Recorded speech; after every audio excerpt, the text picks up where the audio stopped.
FMCG sector ने भी health, hygiene और वेलनेस प्रोडक्ट्स के दम पर न केवल कारोबार जमाए रखा बल्कि लोगों को रोजगार भी दिया।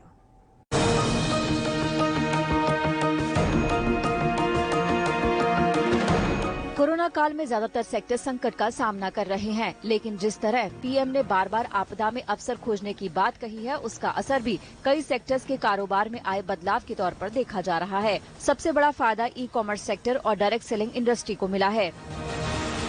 ई कॉमर्स सेक्टर के फायदे का असर ये हुआ है कि आने वाले फेस्टिवल सीजन में कंपनी 1 लाख लोगों को नौकरी पर रखने वाली है। डायरेक्ट सेलिंग कंपनी वेस्टेज का दावा है कि कोरोना काल में ऑनलाइन ऑर्डर 300% बढ़े हैं। इस सफलता में सबसे बड़ा हाथ एफएमसीजी सेक्टर का है। लॉकडाउन में जहां सब कुछ बंद था, वहीं पर घर में रसोई से लेकर बाथरूम तक इस्तेमाल होने वाले सामानों की बिक्री में जोरदार तेजी आई। इससे इन कंपनियों को बेरोजगार होते लोगों को काम दिलाने में भी मदद मिली है।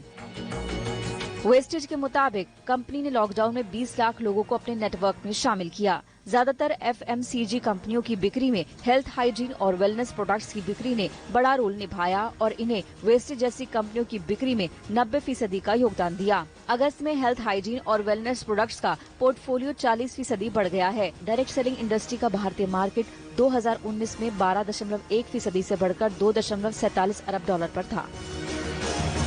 2011 से 2016 के बीच दोगुना हो चुका ये मार्केट कोरोना के बाद फिर से रोजगार देने और तरक्की करने को तैयार है।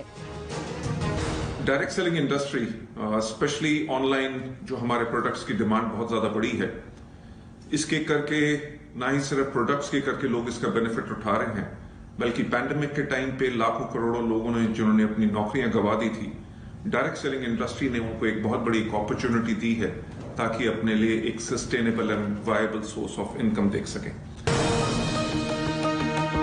एफएमसीजी में हेल्थ, हाइजीन और वेलनेस के बाद ग्रोसरी प्रोडक्ट्स की डिमांड भी जबरदस्त रही। लॉकडाउन में तो घर में पकवान बनाने के लिए लोगों ने जमकर तमाम तरह के खाने पीने का सामान खरीदा।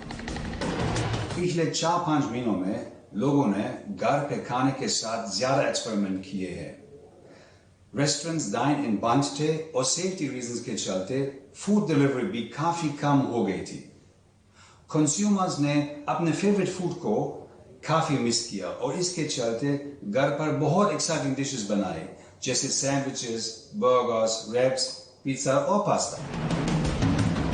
ग्रोसरी की डिमांड का अभी तक ये असर है कि जियो मार्ट से मुकाबला करने के लिए सभी ई कॉमर्स कंपनियां सितंबर के आखिर से दिवाली तक दाल चावल के कारोबार से जियो से टकराएंगी। इसके लिए जो तैयारियां की गई हैं, उसमें फ्लिपकार्ट ने वॉइस एनेबल सर्च विकल्प शुरू किया है। अमेजन ने अपनी पेंट्री सर्विस को 300 शहरों तक बढ़ा दिया है और 5 शहरों में फ्रेश फूड सेवा लॉन्च की है। मार्केट लीडर बिग बास्केट अपने प्रोडक्ट्स की रेंज को 30,000 से बढ़ाकर 40,000 करने जा रहा है। ग्रोफर सितंबर के आखिर से दिवाली तक इवेंट आयोजित करेगा। हालांकि मामला केवल ई कॉमर्स कंपनियों के मुकाबले या इनकी ग्रोथ तक सीमित नहीं है। जियो मार्ट के मॉडल को देखते हुए कंपनियां अब लोकल दुकानदारों को भी अपने नेटवर्क में शामिल करके ज्यादा से ज्यादा ग्राहकों तक पहुंच बना रही हैं। आज तक ब्यूरो। बिजनेस आज तक में फिलहाल इतना ही, लेकिन